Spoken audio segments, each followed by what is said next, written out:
Joe Biden calls Putin's incursion into Ukraine an invasion and announces a slate of sanctions. Canada's parliament greenlights Justin Trudeau's continued Emergencies Act invocation. And Nancy Pelosi is monitoring American truckers headed for Washington, D.C. I'm Ben Shapiro. This is The Ben Shapiro Show.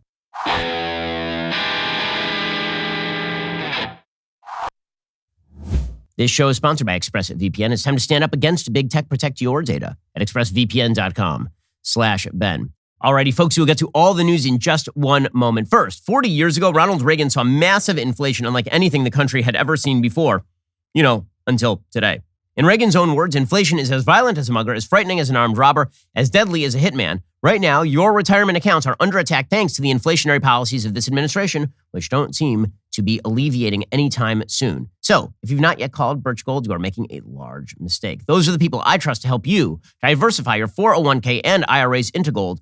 You're missing the boat if you're not doing it. Actually, you're treading water without a life vest. Sooner or later, your legs will give out. Birch Gold has your life vest. Let them help you convert an IRA or 401k into a tax-sheltered IRA in gold. With thousands of satisfied customers and an A-plus rating with the Better Business Bureau, you can trust Birch Gold to protect your savings. Text Ben to 989898. Get a free information kit on gold. And for a limited time, when you buy, Birch Gold will send you a signed copy of my brand new book, The Authoritarian Moment. Text Ben to 989898 to get your free information kit right now. The simple fact of the matter is that these inflationary policies are really devastating nearly everything right now. But the impact on the price of gold is pretty dramatic. Gold continues to rise because gold is a great hedge against this sort of bad government policy. Head on over to Birch Gold right now by texting Ben to 989898. Alrighty, so there's a lot of movement on the Ukraine front. The big move yesterday is that Joe Biden, the president of the United States, announced a new slate of sanctions against the Russian regime, including against some of the oligarchs who are in Russia, against Vladimir Putin personally. Now, does Vladimir Putin care very much about that? Not really, considering he has some $200 billion worth of stuff just hanging out. He's got it in Russia. He's got it in Switzerland. He's got it pretty much everywhere. So Vladimir Putin isn't going to be on the unemployment line anytime soon. But the question is whether this slate of sanctions is actually going to do anything, because here is the simple fact. The West has spent the last several decades basically attempting to shift away from natural gas and oil-based energy to its own discredit. Okay, that move toward green energy has basically made Europe extraordinarily dependent on Russian natural gas and oil. And this means that they can't keep up these sanctions for very long. And this is what the Russian regime knows. So when Joe Biden goes out there and he says he's going to levy these sanctions in a wide way, the real question that Putin is asking himself is not whether there are going to be a slate of sanctions that arrive at a moment's notice and that are quite broad. I think he's assuming that there will be some of that. The question is, how long can they hold on to this before they sort of let go? And Putin believes, based on prior experience, that it won't be all that long. After all, there was talk of sanctions after Putin invaded Georgia in 2008. There's talk of sanctions after Putin invaded Ukraine in 2014, and none of it lasted more than about 37 seconds because Vladimir Putin was in control of the natural gas flow into Europe. And so when we look at what Joe Biden had to say yesterday, the question is not really what Joe Biden is doing in the here and now. The question is, how long is that going to last? How solid is the front going to be? Okay, so yesterday, Joe Biden gave a speech. He was some 85 minutes late to his own speech. He's made this a habit, which, again, is bad optics. And put aside the scheduling of all of it. Joe Biden is routinely late to his own speeches, and it looks really bad, and he looks really old. And Vladimir Putin does have that on his mind. He believes that Joe Biden is a weak horse. He believes that Joe Biden is not somebody who actually is capable of standing up to him. Whether that is right or wrong remains to be seen. Although, of course, when Joe Biden was vice president of the United States under Barack Obama, he and Barack Obama didn't do anything to stand up to Putin. Anyway, Joe Biden gets up yesterday, and he makes this big speech. He says that Putin has now announced that he is carving a chunk out of Ukraine. Yesterday, Vladimir Putin recognized two regions of Ukraine as independent states. And he bizarrely asserted that these regions are no longer part of Ukraine and they're sovereign territory. To put it simply, Russia just announced that it is carving out a big chunk of Ukraine. Okay, and this isn't incorrect. I mean, essentially, Russia had announced that it was carving out a big chunk of Ukraine a while ago when it allowed pro-Russian separatists to start wars in Donetsk and Luhansk. Biden continued, this is the beginning of a Russian invasion of Ukraine. Now, this is the first time that Biden has used the term invasion to refer to Russian troops crossing the border between Russia and Ukraine. There had been a serious question as to whether it would just be called a sort of minor incursion in the way that Joe Biden had suggested a few weeks ago would not be punishable under international law. And the reason that that was questionable is because the separatist regions of Ukraine, which again are sort of run as proxy forces by Russia. Again, that's what they are. I mean, they are just proxy states for Russia. So Russian troops entering those regions is sort of a reinforcement of the facts already on the ground. But Joe Biden did the right thing yesterday. He did say that this was an invasion because it is. It turns out that when the troops of one country cross the border of another sovereign country, that is called an invasion by the dictionary definition. Last night, Putin authorized Russian forces to deploy into these regions. Today, he asserted that these regions are actually extend deeper than the two areas he recognized, claiming large areas currently under the jurisdiction of the Ukraine government. He's setting up a rationale to take more territory by force, in my view. And if we listened to his speech last night, and many of you did, I know, he's setting up a rationale to go much further. This is the beginning of a Russian invasion of Ukraine, as he indicated and asked permission to be able to do from his Duma. Okay. Then Joe Biden announced that the United States and its allies were going to begin to impose sanctions. He says if they'll go further, then we will ratchet it up. So he's not going to hit him with the full slate. So this was always the question, was whether there was going to be some sort of trigger. Putin was going to cross that border. And then the West was going to say, okay, well, now you guys are going to get cut off at the knees. Because here's the reality. The Russian economy is extraordinarily weak.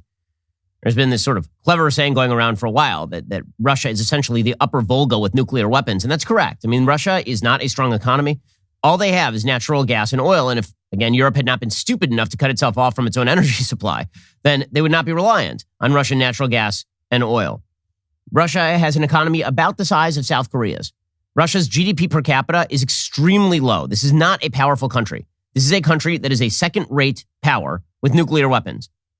Which isn't to say they're not a threat, because second-rate power with nuclear weapons is still a threat. But the question was going to be whether the West was going to hit Putin with harsh sanctions or whether they were going to sort of dip their toe in the water. It seems like the Biden administration is doing the dip the toe in the water routine. So let's begin to, I'm going to begin to impose sanctions in response far beyond the steps we and our allies and partners implemented in 2014. And if Russia goes further with this invasion, we stand prepared to go further as with sanctions. Okay, so what exactly will those sanctions be? Biden announced a variety of sanctions yesterday in this speech. We're implementing full blocking sanctions on two large Russian financial institutions, VEB and their military bank. We're implementing comprehensive sanctions on Russian sovereign debt. That means we've cut off Russia's government from Western financing. It can no longer raise money from the West and cannot trade in its new debt on our markets or European markets either. Starting tomorrow and continuing in the days ahead, we'll also impose sanctions on Russia's elites and their family members. They share in the corrupt gains of the Kremlin policies and should share in the pain as well. And because of Russia's actions, we've worked with Germany to ensure Nord Stream 2 will not, as I promised, will not move forward. We'll get further into Joe Biden's speech, in which he gets a little dramatic, but not really, because he can't do that anymore. We'll get to that in just one moment. First, if you want a new podcast to look forward to every week, one that is entertaining, informative, packed with actionable content, you need The Jordan Harbinger Show. It's a top shelf podcast named Best of Apple in 2018. So I know a lot of your friends tell you about this podcast, that podcast, and you ignore it. Don't do that. Go check out Jordan's show right now. Jordan dives into the minds of fascinating people, from athletes to authors to scientists to mobsters to spies. Harbinger has an undeniable talent for getting his guests to share never-has-been-heard stories and thought-provoking insights. Without fail, he pulls out tactical bits of wisdom in each episode, all with the noble cause to make you more informed and more critical in your thinking so you can better operate in the real world. He's had on guests everybody from Kobe Bryant to Dan Carlin. There's something for everybody. He's got a strangely relatable weekly segment called Feedback Friday, where Jordan covers advice on everything from psycho-family situations to relationships to networking. Now, I don't always agree with Jordan, but that's what makes it so much fun, is that you're learning something new every time. You can't go wrong adding the Jordan Harbinger Show to your rotation. It's incredibly interesting. There is never a dull show. Search for the Jordan Harbinger Show. That's H-A-R-B as in boy, I-N as in Nancy, G-E-R on Apple Podcasts, Spotify, or wherever you listen to podcasts. Okay, so these are the slate of sanctions. In a second, we'll discuss how far these sanctions actually go, because the answer is not all that far. He sounds like he's talking a bigger game than he actually is, which is why, by the way, the Russian ruble actually strengthened against the dollar yesterday after the announcement of the sanctions, because people who were watching the markets were like, well, this isn't as bad as we sort of thought it was going to be. Biden finished with a flourish. He suggested that there was no reason why Putin thought that he had the right. So who in the Lord's name does Putin think gives him the right? And the answer, of course, is that Putin doesn't care who, quote unquote, gives him the right. He doesn't think that anybody gives him the right. He just does as much as he can until somebody stops him, because this is the history of Russian leadership. Who in the Lord's name does Putin think gives him the right to declare new so-called countries on territory that belong to his neighbors? This is a flagrant violation of international law and demands a firm response from the international community. Over the last few months, we've coordinated closely with our NATO allies and partners in Europe and around the world to prepare that response. We've said all along, and I've told Putin to his face more than a month ago, that we would act together. And the moment Russia moved against Ukraine, Russia has now undeniably moved against Ukraine by declaring these independent states. So what exactly are the sanctions that the United States and its allies are levying against Putin and Russia? The answer is they're pretty darn weak. And you heard Biden say that this is the beginning. He's going to start with this. So he's going to pursue a policy of what we used to call graduated escalation. Okay, graduated escalation is a very, very stupid policy. We tried it in Vietnam. It was the LBJ war policy. The basic idea was if we gradually increase the amount of pressure that we are exerting against the North Vietnamese, eventually they will realize that we can do this indefinitely, and then they will stop what they are doing. And of course, instead, what they took this to mean is, okay, well, they're not overwhelming us, so I guess we can continue to up the ante, and they will lose their will before we do. And Putin believes the same thing, that if this is just graduated escalation, graduated equilibrium is the other thing they used to call it, if that's what this is, then I can survive this. The actual way that you want to fight a war or impose sanctions is with shock and awe. You want to go in full scale with as harsh a regime as you can muster and demonstrate that they cannot last under this sort of pressure.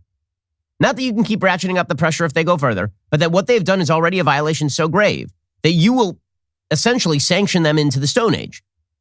But that's not what Biden is doing. According to the Wall Street Journal, Biden said the U.S. will impose full blocking sanctions on a Russian military bank and VEB, the State Development Corporation. It's also cutting off Moscow from Western financing through sanctions on Russia's sovereign debt. But the fine print in the Treasury announcement on Tuesday says that the ban only applies to debt issued by Russia after March 1. You may have noticed that today is not March 1. So in other words, Russia can continue to sell its sovereign debt for the next couple of weeks. And previously issued debt can still trade in secondary markets. All Russian financial institutions deserve to be cut off from the outside world, says the Wall Street Journal editorial board. Their dollar transactions restricted until Russia withdraws from Ukrainian territory. The new sanctions on Russian elites look weak in targeting Putin cronies already on the sanctions list. So when he says we're going to target all of these Russian oligarchs, many of them have already been targeted. The Europeans also settled for tough talk but weak sanctions. British Prime Minister Boris Johnson announced sanctions on 5 Russian banks and 3 wealthy Russian oligarchs. But those oligarchs and 4 of the 5 institutions had already been targeted by the U.S. Treasury. Johnson says these are only the first tranche, the first barrage. But every name on the Navalny 35, a list of Russian elites compiled by dissident Alexei Navalny's anti-corruption organization, ought to face sanctions. Germany said that it was halting the certification for Russia's Nord Stream 2 gas pipeline. But Russia immediately responded by saying, okay, fine, well then get ready for your prices to go up. Dmitry Medvedev, the Russian foreign minister and a person to whom Barack Obama once pledged actual flexibility, he tweeted out, German Chancellor Olaf Scholz has issued an order to halt the process of certifying the Nord Stream 2 gas pipeline. Well, welcome to the brave new world, where Europeans are very soon going to pay €2 for 1 cubic meters of natural gas. So he's basically just saying, okay, well, we can handle it. Can you handle it? And the answer is probably not. I mean, the fact is that the sanctions could hurt Russia's economy, but Moscow has taken steps to buffer itself against exactly these sorts of sanctions, according to the Wall Street Journal. The bulk of Russia's export revenue comes from mineral products such as oil, natural gas, and coal. This dependence makes energy exports an attractive target for sanctions, but the EU is reliant on Russia for more than 1/3 of its natural gas imports. As of January, the U.S. and Europe weren't weighing sanctions against Russian exports of oil and natural gas directly, given the concern that doing so could already increase the high energy costs in Europe. Also, Russia has started diversifying its trade efforts with China. Those efforts include opening a major gas pipeline to the country in 2019. To this point, that is still not a huge percentage of the oil and natural gas that it is exporting. Most of that oil and natural gas, or a huge chunk of that goes to Germany. But the question is, how long can Germany actually last with those high oil and natural gas prices? That is the serious question here. So in a second, we will get to the fact that Joe Biden is targeting some Russian assets for sanctions, but not really the ones that count. We'll get to that in just one moment. First, cryptocurrency may represent the future of money. It is one of the most exciting investment opportunities to come around in some time. But what about taxes? Well, with an Alto Crypto IRA, you can trade crypto like Bitcoin and avoid or defer the taxes. You know that I'm a fan of cryptocurrencies. I'm an investor personally in Bitcoin and Ethereum. Get into investing in crypto. Do it in a tax-advantaged retirement account. Alto's Crypto IRA is the easy way to get crypto into an IRA. You can trade all you want without the tax headache. You can create an account in just a few minutes. Invest with as little as $10. No setup charges. Secure trading is available 24/7 through Alto's integration with Coinbase. There are 80 plus coins available, including Bitcoin, Ethereum, and Cardano. They've got industry-leading security, the advanced encryption standard for wallets and private keys. And they've got multiple ways to fund your account. You can do it through a cash contribution. You can transfer cash from an existing IRA, or you can roll over an old 401k. Open an Alto Crypto IRA account with as little as $10. Just go to altoira.com/Ben. That is ALTOIRA.com/Ben. Start investing in cryptocurrency today. Go to altoira.com/Ben. As has been made clear, by the way, the West has been studiously avoiding actually cracking down on the oil and natural gas. Again, according to the Wall Street Journal, the Biden administration will take steps to ensure its sanctions against Russia over Ukraine don't lead to a jump in energy prices and will act to lower prices if they do, according to a senior State Department official. The U.S. sanctions stop short of measures that could curtail oil and gas exports out of Russia, the official said, as the U.S. seeks to dent the Russian economy while avoiding collateral damage to the U.S. The official said the sanctions that are being imposed today and that could be imposed in the near future are not targeting and will not target oil flows and natural gas flows. What do you think Russia's chief export is? They're not exporting iPhones. They don't make anything over there except for natural gas and oil. The official said doing anything that affects or halts energy transactions would have a great impact on the United States, American citizens, and our allies. So our intention here is to impose the hardest sanctions we can while trying to safeguard the American public and the rest of the world from those measures. So Putin knows this game. Putin's like, okay, so you're going to do all this for show, and then you're going to take all of the natural gas that we have to sell because you can't afford it. And we can, because we are a petro-oligarchy. And you guys decided that you were going to shut down all of your nuclear reactors in Europe and build a bunch of windmills. Well done, everyone. U.S. officials are working closely with other countries to ensure more supply gets on the market if prices do rise. That could include releasing government-owned oil from the Strategic Petroleum Reserve, but that won't happen as long as prices stay stable. Saudi Arabia and other OPEC countries have told U.S. officials they understand the need to help markets stable, considering the ongoing international crisis. The question is how much they're going to follow through the longer this lasts. So again, these sanctions don't really look like they are strong enough to force Russia into doing anything at this point. Biden, for his part, says that, yeah, I understand the oil and natural gas prices are going to go up. He says defending freedom will have its costs. As we respond, my administration is using every tool at our disposal to protect American businesses and consumers from rising prices at the pump. As I said last week, defending freedom will have cost for us as well and here at home. We need to be honest about that. But as we do this, I'm going to take robust action to make sure the pain of our sanctions is targeted at the Russian economy, not ours. Right, so he's saying right there, I'm going to avoid doing the things that actually will hurt the Russian economy in any serious way. Meanwhile, Jen Psaki is out there saying, yeah, we should probably expect some higher energy prices. Now, here's the thing. Last year, they had their Secretary of Energy, Jennifer Granholm, going around talking about why high gas prices were a good thing. They were a material good because they would encourage people to get off of natural gas and oil. And then the price of gas at the pump rose. And then this administration decided they were going to consider lowering the gas tax. They decided that they were going to consider some sort of Strategic Petroleum Reserve release. And now they're saying, okay, well, we'll do sanctions on Russia, just not the ones that actually will work. So here is Jen Psaki saying we should probably expect some higher energy prices. You mean specifically Americans should expect higher gasoline prices? Yeah, energy prices, exactly. That's what we want the American public to be aware is a possibility. Now, hilariously enough, this administration also says that they've never been a fan of Nord Stream 2. That's the Russian pipeline into Germany that made Germany more dependent in the future on Russian natural gas and oil. Russia knows that's not going to be shut down indefinitely because, again, there is only one cost-effective measure for garnering energy in Europe, and that is listening to the Russians. They know this. Okay, so now I love that this administration is trying to backfill the history and trying to rewrite it in real time. Oh, we never liked Nord Stream 2, really? Because the first thing you did when you entered office was you greenlit Nord Stream 2 and you shut down Keystone XL. So theoretically, you could reopen Keystone XL, but they're not going to do that. They're not going to increase domestic natural gas and oil production because that would cut against their green base. Here's Jen Psaki trying to pretend that this administration has never been a fan of Nord Stream 2, despite, by the way, the fact that a few weeks ago, the Republicans, foreseeing that the Russians were probably going to invade Ukraine, started talking about putting sanctions on Nord Stream 2, and this administration killed that effort. Here is Jen Psaki trying to rewrite history.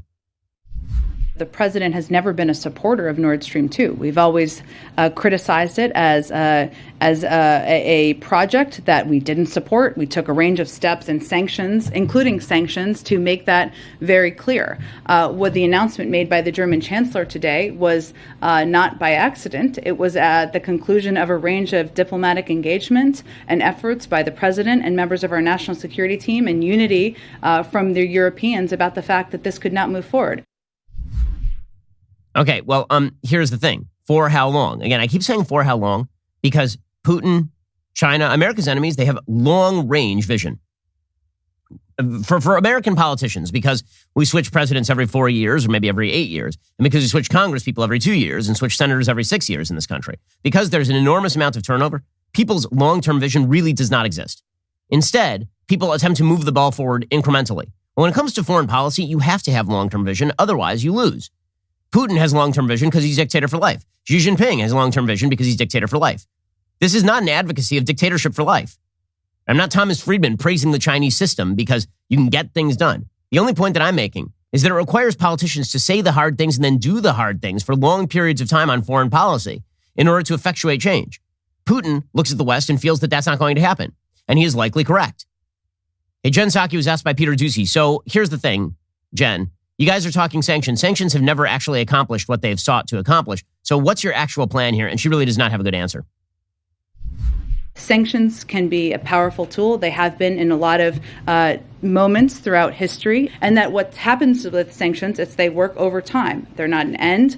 They're not intended to max out at the beginning. They're long-lasting and sustainable, and they're intended to squeeze. They're intended to squeeze. Okay, but here's the problem. If you're not squeezing the main export, then what exactly are you squeezing? The answer here is really not much. So the real question in all of this is this going to accomplish its goal? Now, I'm not saying that the Biden administration is making all the wrong moves here. I'm just saying that if you're going to hit with sanctions, you hit with all of them. If you're going to go after the Russian economy, you go after the Russian economy. Because Putin, living in a country with a $10,000 GDP per person per capita income, living in a country where he is full-scale dictator, he's not particularly vulnerable to these sorts of threats. He's living in his palatial estates, not really caring. We care. The Europeans care about their prices rising. So it's not that the Biden administration is making all the wrong moves. It's that the moves they are making are not actually calibrated to get Putin to do anything. And I think Putin knows that. I'd be very surprised if these sanctions are effective in achieving their desired result. Alrighty, coming up, Secretary of State Tony Blinken has now canceled his meeting with Sergei Lavrov, the foreign minister over in Russia. But does that really matter? We'll get to that in a moment. First, let me tell you about the best chair in all the land. I am talking, of course, about the X chair. The first moment I sat in an X chair, my body said, yes, this is what a real office chair is supposed to feel like.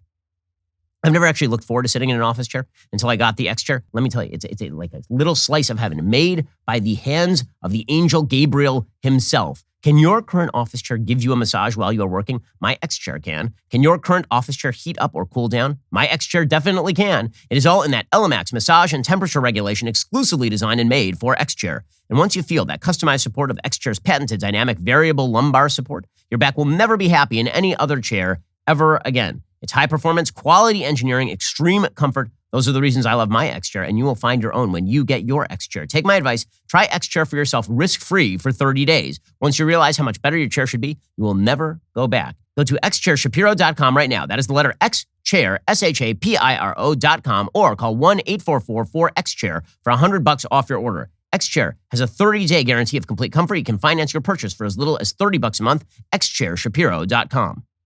Okay, meanwhile, Secretary of State Antony Blinken, he canceled his meeting with Sergei Lavrov, the foreign minister, over in Russia. Here's what he had to say.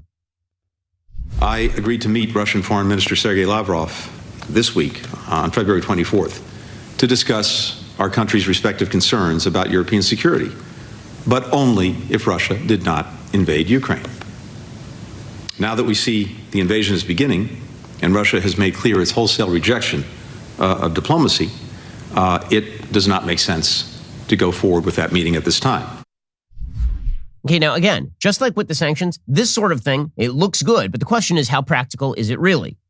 And the answer is not particularly practical because simultaneously, according to Politico, foreign ministers are likely to meet in Vienna in the coming days with the hopes of sealing a return to an Iran nuclear deal, according to two people with knowledge of the situation.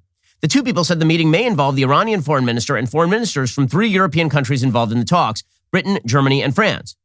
Those officials are seeking to resurrect a 2015 deal that would limit Tehran's nuclear ambitions in exchange for broad sanctions relief. The foreign ministers from China and Russia could possibly join online. Well, isn't that weird? So we're saying, we're not actually going to talk with the Russians because we have nothing to say to them. They're terrible. Also, if Russia could join us here at this table where we're about to make a bunch of concessions to the Iranians who are backed by Russia, that'd be great. So your diplomatic freeze isn't actually a diplomatic freeze, is it? Diplomats from Britain, France, Germany, Iran, Russia, China, and the United States have been negotiating in the Austrian capital since last April. The negotiations are mediated and coordinated by the European Union. U.S., European, and Russian negotiators have warned in recent months Iran is only weeks away from having enough fissile material for one nuclear weapon, arguing time is running out. So, in other words, while we are saying publicly that we are cutting off relations with the Russians, we're in the back room here trying to cut a deal with the Russians to hand money to the Iranians. So why exactly would Putin be scared at this point? Why would he think that this is going to last in any way? The perspective of this administration on Russia is completely discombobulated. On the one hand, we definitely have to sanction them. How dare they go into Ukraine? On the other hand, we don't want the gas prices to rise. And I mean, that would be kind of a problem. On the one hand, we need to cut off relations with the Russians. No meetings with the Russians. On the other, I will see you tomorrow at the bar where we will be discussing how we can back your favorite proxy in the Middle East, Iran.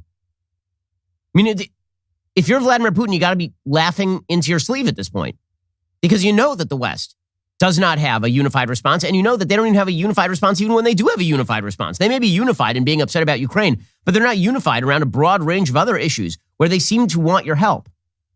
China knows the same thing, by the way. This is why sending our climate envoy, John Kerry, to China, while we're simultaneously trying to crack down on China over the Wuhan virus, over the Olympics, over their human rights violations, over the threats to Taiwan. Meanwhile, you got John Kerry over there going, well, you know what? If they're holding 1 million Muslims in Xinjiang in abject servitude, that's okay. I mean, we do have to work with them on climate change. That's not the way any of this works. Nobody feels threatened by you if you spend all of your time trying to simultaneously chide and negotiate with these people. You can't do that.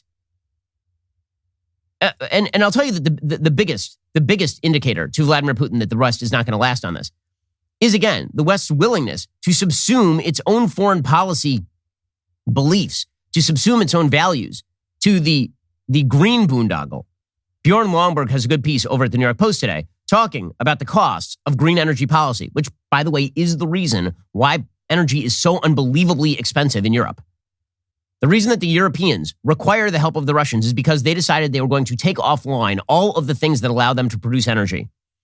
And it's not just over there, it's also over here. Bjorn Lomborg says, energy costs are climbing out of control. A gallon of gas costs nearly $1 more than a year ago. Americans are experiencing sticker shock this winter on home heating costs. Though part of this is due to the world restarting after the pandemic, climate policies are increasingly driving prices up. We need a change of direction.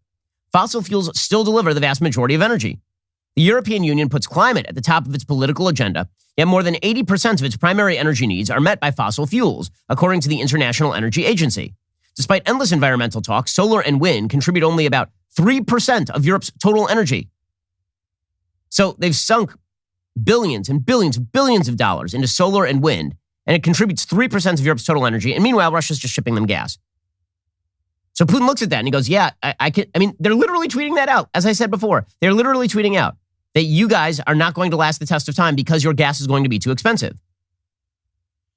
As Bjorn Lomborg writes, making a transition from fossil fuels to green energy is costly. Solar and wind can only deliver electricity, which accounts for less than 1/5 of total energy consumption. Moreover, as Europe is learning, leaning on unreliable sources like wind leaves households vulnerable. Wind speeds were unusually low for most of 2021, causing most of Europe's current energy pain.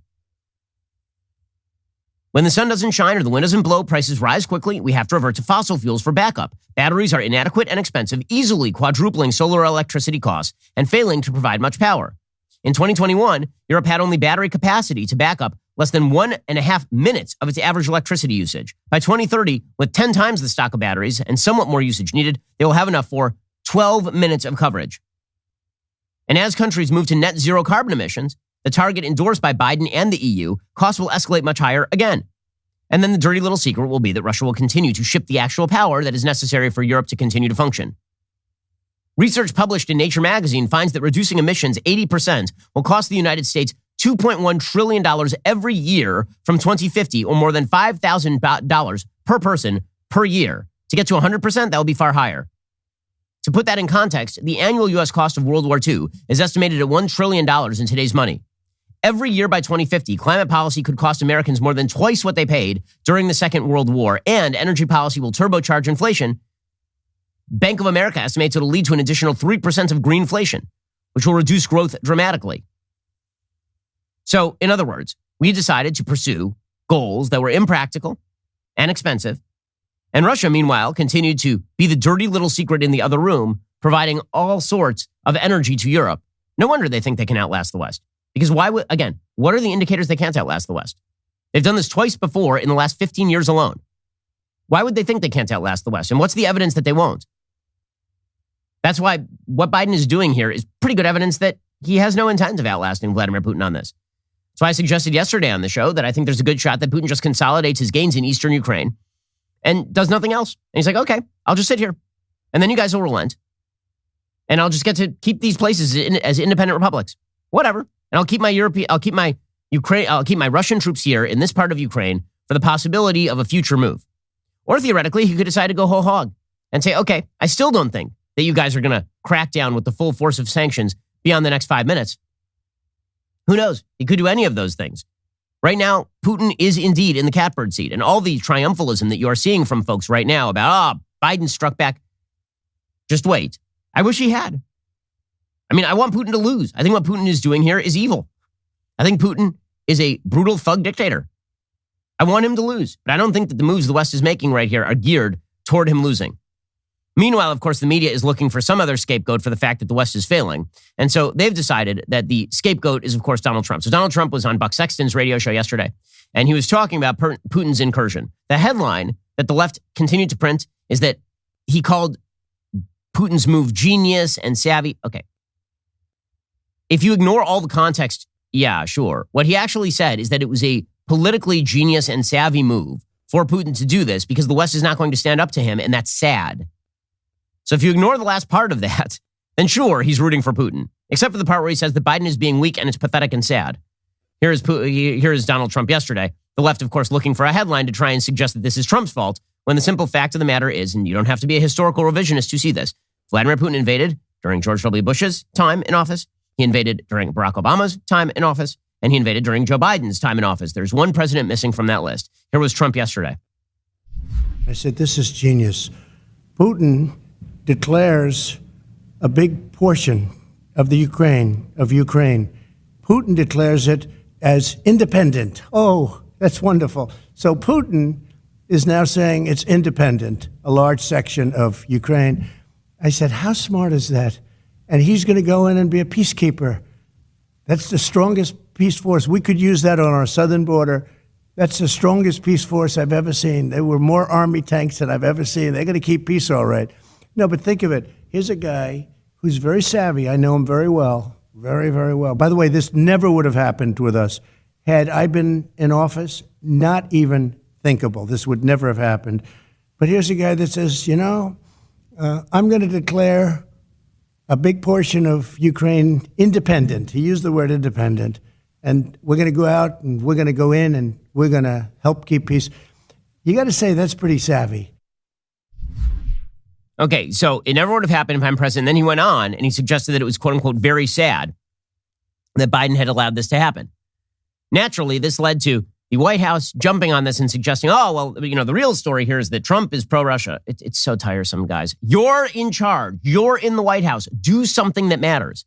But here's Jen Psaki focusing on, we would never take advice from someone who praises Putin. Really, wouldn't you? Would you take advice from a former president who, let's say, had pledged Vladimir Putin flexibility and then allowed him to essentially take over all peacekeeping operations in, say, Syria and also invade Ukraine and take over Crimea? Because that would be Barack Obama, a different former president. Here is Jen Psaki going after Trump, of course.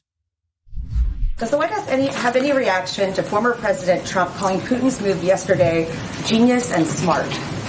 Well, as a matter of policy, we try not to take advice from anyone who praises President Putin and his military strategy, which I believe is what happened there, expresses an openness to lifting sanctions about the seizing of territory in Crimea, or at any point in time told leaders of the G7 that Crimea is a part of Russia, regardless if they are a former president. Okay, so, the real story here is that Trump was so kind to Russia. Okay, guys, I noticed that he is invading Ukraine under your watch. Under your watch. Well, no analysis of Ukraine and Russia would be complete without the simple fact that Cardi B sounded off on it. Because, after all, we're a very serious country filled with very serious people. Here is Cardi B sounding off on Ukraine and Russia. And suffice it to say, she is a Shakespeare for our time. She is just, as we all know from her massive hit, WAP, I did a better cover than she did. Then we know that her thoughts on issues like this are vital. And thank God, Cardi B has now sounded off. I'm really not on NATO's side. I'm really not in Russian side. I'm actually in the citizen side because at the end of the day, the world is having a crisis right now. There's inflation not only in America, but everywhere in the world. It's really hard to get the economy back up. There is so much shipments and embarkments backed up. China's not really messing with us. So a lot of things are behind. A lot of goods are behind. And this has made it way more complicated. Indeed. All right. So in just a second, we'll get to continuing Emergencies Act invocation in Canada, where there's no emergency. We'll get to that in a moment. First, you need to refinance your mortgage like right now. The interest rates are going up right now. So if you are looking to refi and take some dollars off of that monthly mortgage payment and, maybe change the period of the mortgage, any of that sort of stuff, you really need to head over to American Financing this very instant. All of this is possible when you call American Financing, America's home for home loans. You could potentially save hundreds of bucks a month and tens of thousands of bucks long term. You'll start with a free mortgage review from one of their salary-based mortgage experts so you can understand all of your home loan options. From flexible terms to competitive rates, even debt consolidation, they can do all of that and more. You really can save up to $1,000 a month, and you can choose any term 10 years and over. Custom loans don't get any better than that. So what exactly are you waiting for? Make the 10-minute call right now. Learn about options before rates rise. You could skip 2 mortgage payments, and you might close in as fast as 10 days when you call 866-721-3300. That's 866-721-3300, or visit AmericanFinancing.net. NMLS 182334, NMLSConsumerAccess.org. Go check them out right now at 866-721-3300, or visit them at AmericanFinancing.net. Alrighty, we'll get to what's going on in Canada in just 1 second. First, I really believe there is no better place for a grand meeting of the minds than sitting down over a cup of coffee and letting the conversation just happen.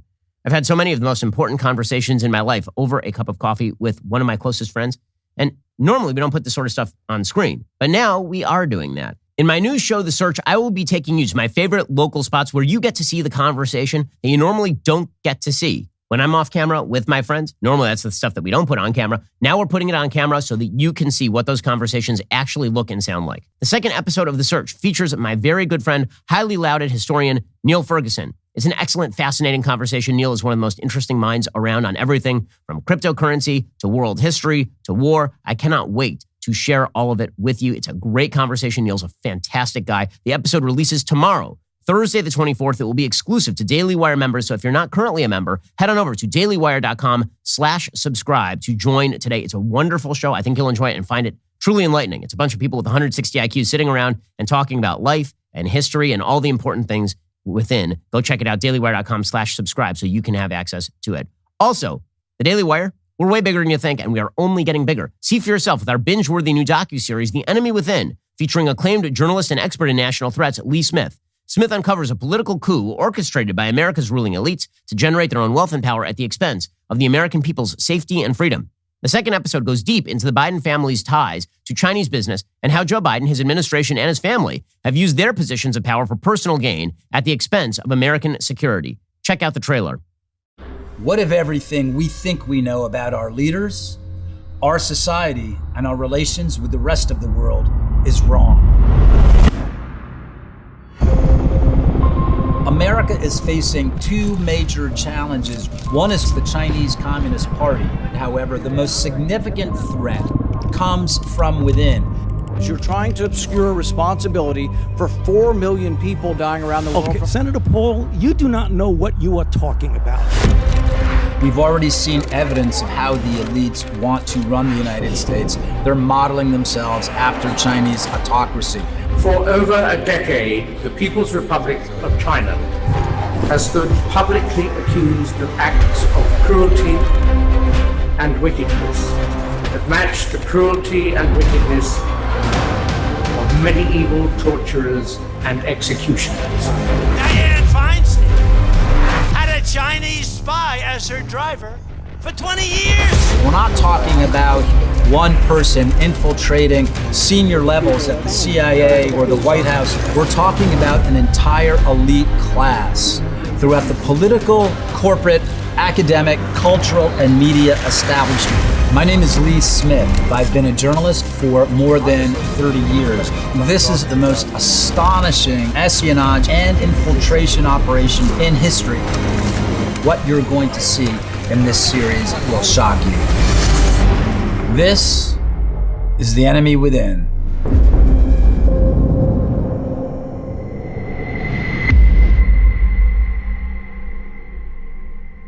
Really, really important and interesting stuff. Lee does a great job. All episodes of The Enemy Within are now streaming exclusively at the Daily Wire. So if you're not a member, now is the time to change that. Head on over to dailywire.com/subscribe to join us today. Also, as you know, Matt Walsh, he is an iconic LGBTQ plus community author.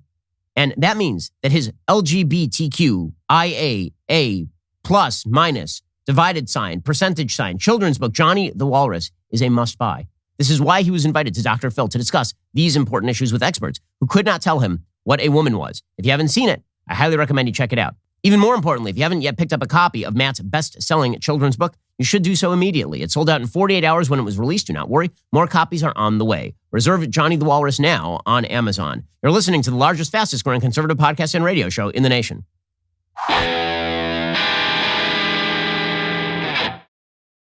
Meanwhile, in our neighbor to the north, the Canadian Parliament has now greenlit Justin Trudeau, who is definitely not Fidel Castro's son. Stop that. You stop it right now. Justin Trudeau's invocation of the Emergencies Act. According to the Washington Post, Canada's House of Commons on Monday affirmed the use of never-before-used emergency powers invoked by Prime Minister Justin Trudeau to quell weeks-long demonstrations by self-styled Freedom Convoy demonstrators who blockaded several thoroughfares in the Canadian capital and affected U.S.-Canada trade. The motion passed 185 to 151 in what Trudeau, who leads a minority government, implied he could consider a confidence vote. Several opposition parties criticized the use of the powers as overreach, but the left-leaning New Democratic Party reluctantly supported the motion, ensuring that it passed. So well done once again for the workers' parties completely cracking down on the workers. Yay, well done. Because it's not like government of the left have ever cracked down on workers before. Ottawa was largely cleared this past weekend of the protests against the government and pandemic health restrictions that clogged the capital streets and frayed residents' nerves. And blockades at major U.S.-Canada trade routes have been removed. But speaking to reporters, Trudeau said he still required the powers because he said that he had real concerns over new demonstrations cropping up and the presence of demonstrators at several satellite hubs in rural towns outside of Ottawa. Well, I mean, if they're rural towns outside of Ottawa, first of all, Ottawa is not exactly, a thriving metropolis. The total population of Ottawa is like, I don't know. I'm going to look it up now because now I'm curious. The total population of Ottawa is 1 million. Okay, that is not exactly like a huge major city.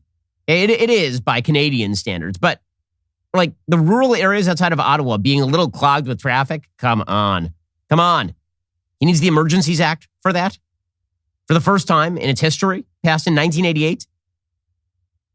And so, meanwhile, the Canadian protest leader who started all of this, a woman named Tamara Lich, she is now being held without bail. A judge in Canada, according to the Associated Press, denied bail to Tamara Lich. Ontario Court Justice Julie Bourgeois denied the organizer bail, saying there was substantial reason to believe that Lich would repeat her offenses, according to the Associated Press. Lich was a leader in the protest, which disrupted traffic in Ottawa for weeks.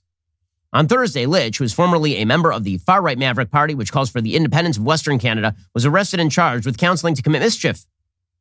She had promised to return to Alberta and stop her support of the protest during a bail hearing.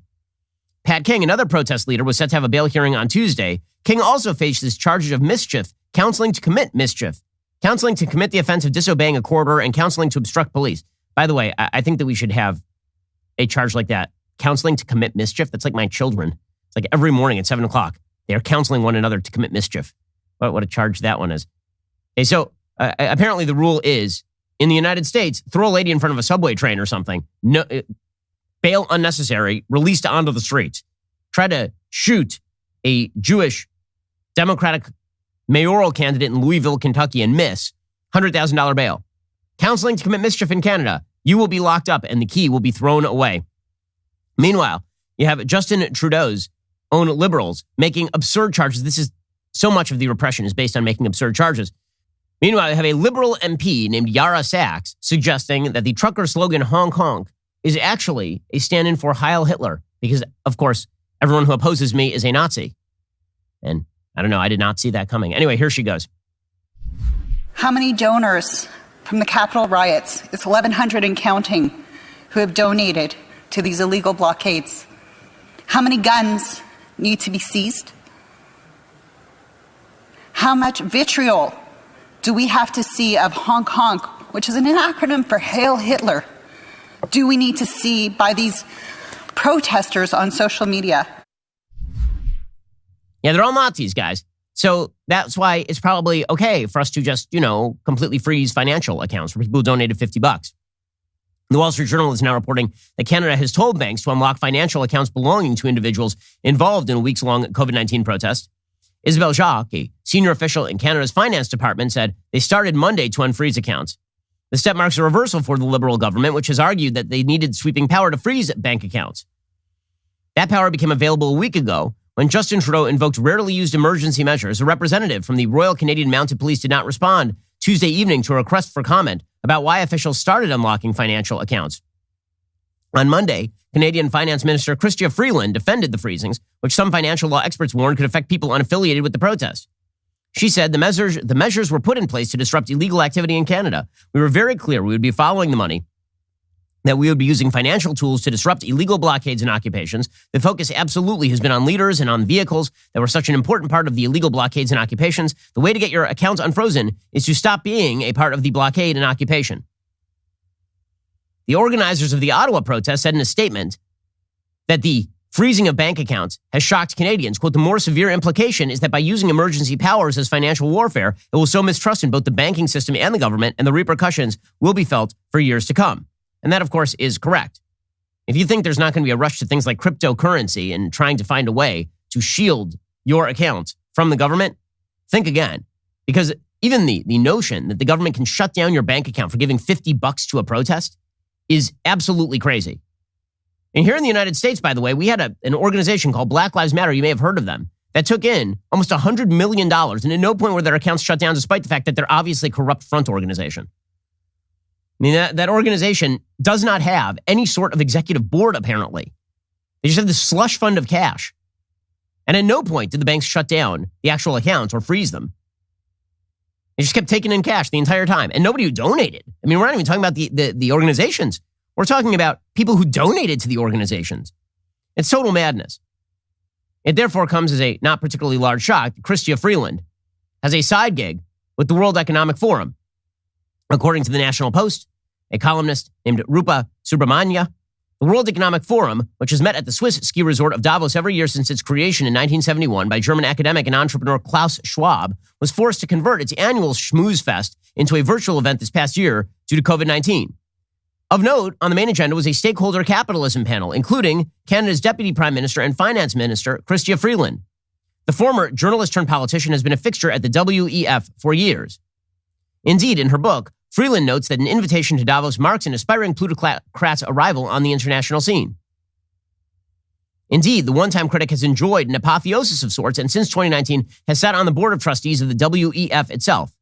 Now, understand that the WEF does push an agenda that they themselves, Klaus Schwab wrote a book called The Great Reset. The basic idea is that these elites need to control how all economies work and those economies need to work on behalf of their favored, cherished left-wing causes. And if they do not, then the economies need to be restructured. Writing in the New York Times in 2011, Freeland described Schwab as a rather traditional European social democrat who aims to encourage among participants a kind of noblesse oblige, or its modern equivalent, stakeholder capitalism. The political tradition Freeland is describing originated with the reaction of privileged liberal elites rebelling against Europe's feudal past, a world away from contemporary Canada. Yet as a member of the board of trustees of Schwab's outfit, Freeland is implicitly or explicitly committed to importing this brand of European social democracy into a Canadian ethos originally founded on individual rights and free market capitalism, which is in turn premised on maximizing shareholder value. Not a particular surprise that the elites in our society have combined to use the powers granted to them, and emergency powers not granted to them, in order to reshape the world around them. This is what they do. Also not a particular surprise that according to polls, a majority of Democrats support Justin Trudeau cracking down on the protesters. A survey from Trafalgar said, do you approve or disapprove of Canadian Prime Minister Justin Trudeau's handling of the trucker protests in his country?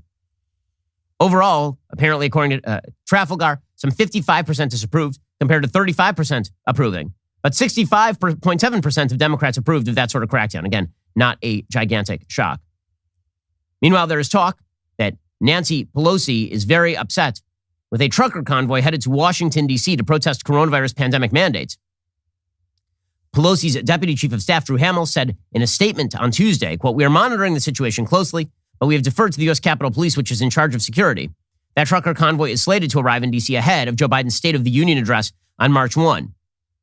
Breitbart News reports Kyle Sefcik, organizer and leader of the Freedom Convoy USA, told WUSA-CBS he is scheduled to leave LA on Friday and drive to D.C. The peaceful convoy will be composed of trucks and motorcycles and does not intend to gather at the Capitol. Instead, they will protest near the White House and the National Mall with Christian bands and preachers. Sefcik told the outlet the convoy could disrupt major corridors of Greater Maryland and Northern Virginia area and roads that serve as a commuting passageway en route for commercial deliveries into the district. Now, listen, I'm not a fan of blocking off roads. I'm not a fan of violating the law, but that is not a principle for the Democrats. It only depends on what your cause is. And Nancy Pelosi will monitor that one very, very quickly and very severely. Of course, she would not monitor that if people were just blocking traffic to protest phantom systemic police racism. Alrighty, we'll be back here later today with an additional hour of content. In the meantime, go check out The Michael Knowles Show. That's available right now. I'm Ben Shapiro. This is The Ben Shapiro Show.